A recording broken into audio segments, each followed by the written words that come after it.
ଉତ୍କଳର ଭୂମିପୁତ୍ର କଳିଙ୍ଗର ବୀର ଉତ୍କଳର ଗରିମା ବିଜୁବାବୁ ପ୍ରବାଦ ପୁରୁଷ ବିଜୁ ପଟ୍ଟନାୟକ ମୋ ପ୍ରତି ଅନୁଗତ ନ ହୋଇ ରାଜ୍ୟର ଭାଗ୍ୟ ପ୍ରତି ନିଜର ଆନୁଗତ୍ୟ ପ୍ରଦର୍ଶନ କର।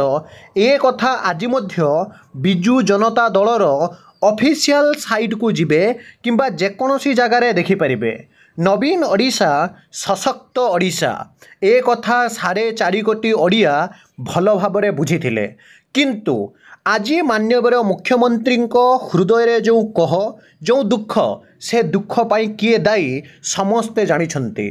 ତେବେ ଯଦି ମାନ୍ୟବର ମୁଖ୍ୟମନ୍ତ୍ରୀଙ୍କୁ ଏମିତି ଅସୁବିଧାରେ ଜାଣିଶୁଣି ପକାଯାଇଛି ତାହେଲେ ବାସ୍ତବରେ ତା ପାଇଁ ଦାୟୀ କିଏ ଇଏ ନେଇ ବର୍ତ୍ତମାନ ସମୟରେ ମୁହଁ ଖୋଲୁଛନ୍ତି 4.5 କୋଟି ଜନତା। ଓଡ଼ିଶାର ଯଦି ଦେଖିବେ 4.5 କୋଟି ଜନତା ବିରୋଧୀ ହୁଅନ୍ତୁ କି ଶାସକ ଦଳରେ ଥିବା ନବୀନ ପଟ୍ଟନାୟକ ହୁଅନ୍ତୁ ସମସ୍ତଙ୍କର ଜଣେ ଭଲ ବ୍ୟକ୍ତିତ୍ୱ ହିସାବରେ ଭଲ ନେତା ହିସାବରେ ଭଲ ରାଜନୀତିଜ୍ଞ ହିସାବରେ ସର୍ବଦା ଲୋକପ୍ରିୟ ହୋଇ ଆସିଥିଲେ ଉଭୟ ବାପା ବିଜୁ ପଟ୍ଟନାୟକ ଓ ପୁତ୍ର ନବୀନ ପଟ୍ଟନାୟକ। କିନ୍ତୁ ଆଜି କାହିଁକି ଏମିତି ପରିସ୍ଥିତି ଦେଖାଦେଲା ନିଶ୍ଚିତ ଭାବରେ 4.5 କୋଟି ଓଡ଼ିଆ ତାର ଅଲରେଡ଼ି ଜବାବ ଦେଇସାରିଛନ୍ତି।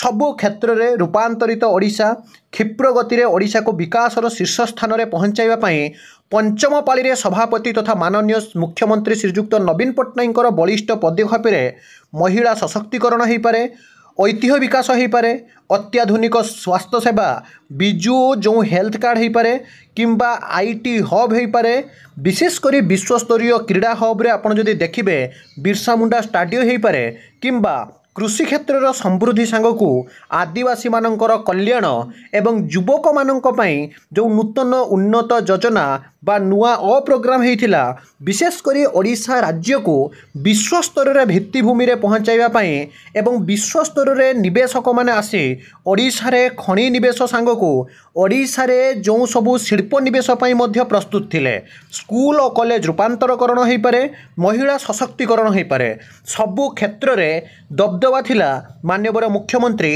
ନବୀନ ପଟ୍ଟନାୟକଙ୍କର। କିନ୍ତୁ ହଠାତ୍ ଉପରେ ଏମିତି ଚକ୍ରାନ୍ତ ଚାଲିଲା ସିଏ ଯିଏକି ଆପଣମାନେ ଜାଣନ୍ତି ତାମିଲନାଡୁର ସରକାର ଏବଂ ହଠାତ୍ ଉପରେ ଆସି ଯେଉଁ transparency technology team work time transformation କଥା କୁହାଗଲା କିନ୍ତୁ ବାସ୍ତବରେ ତାହା ଦେଖାଗଲା ନାହିଁ। ଏବଂ ଇତିମଧ୍ୟରେ ଯଦି ଆପଣମାନେ ଦେଖିବେ 30ଟି ଜିଲ୍ଲାର ଯେଉଁ 90,938ଟି ପ୍ରସ୍ତାବ ହସ୍ତଗତ ହୋଇଥିଲା ଯେଉଁଥିରୁ କି 67,037ଟି ସମାଧାନ ମଧ୍ୟ କରିଥିଲେ ମାନ୍ୟବର ମୁଖ୍ୟମନ୍ତ୍ରୀ ନବୀନ ପଟ୍ଟନାୟକ। କିନ୍ତୁ ଆଜି ସେହି ନବୀନ ପଟ୍ଟନାୟକର ଦଳ ହାରିଯାଇଛି।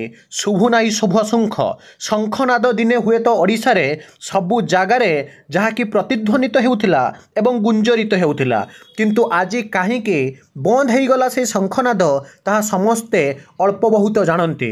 ଏବେ ଗୋଟିଏ ପ୍ରକାର ସ୍ପଷ୍ଟ ହୋଇସାରିଛି ଯେ ଯେଉଁମାନେ ବି ଷଡ଼ଯନ୍ତ୍ର କରିଥିଲେ ଯେଉଁମାନେ ବି ବିଜୁ ଜନତା ଦଳକୁ ହରାଇବା ପାଇଁ ଭାରତୀୟ ଜନତା ପାର୍ଟି ହୁଅନ୍ତୁ କିମ୍ବା ଭାରତୀୟ ଜାତୀୟ କଂଗ୍ରେସର ଗୁପ୍ତଚର ଭାବରେ କାମ କରି ବିଜୁ ଜନତାକୁ ହରାଇଥିଲେ ତାହା ଏବେ ସାମ୍ନାକୁ ଆସିସାରିଛି। ନିଶ୍ଚିତ ଭାବରେ ଏହାର କଡ଼ା ଜବାବ ଦେବେ ବର୍ତ୍ତମାନର 4.5 କୋଟି ଲୋକ। ତଥାପି ଆପଣମାନେ ନିଶ୍ଚିତ ରୂପରେ କମେଣ୍ଟ କରନ୍ତୁ ଯେ ବାସ୍ତବରେ ଓଡ଼ିଶାରେ କିଏ ମୁଖ୍ୟମନ୍ତ୍ରୀ ହେବା ଉଚିତ ଓଡ଼ିଶାରେ କିଭଳି ବ୍ୟକ୍ତିତ୍ୱର ଅଧିକାରୀ ଥିଲେ ମାନ୍ୟବର ପୂର୍ବତନ ମୁଖ୍ୟମନ୍ତ୍ରୀ ନବୀନ ପଟ୍ଟନାୟକ। ବିଦାୟ ଦିଅନ୍ତୁ ଏକ ନୂଆ ଭିଡ଼ିଓ ସହିତ ପୁଣି ଥରେ ଆପଣମାନଙ୍କ ପାଖକୁ ଆସିବି। ବନ୍ଦେ ଉତ୍କଳ ଜନନୀ।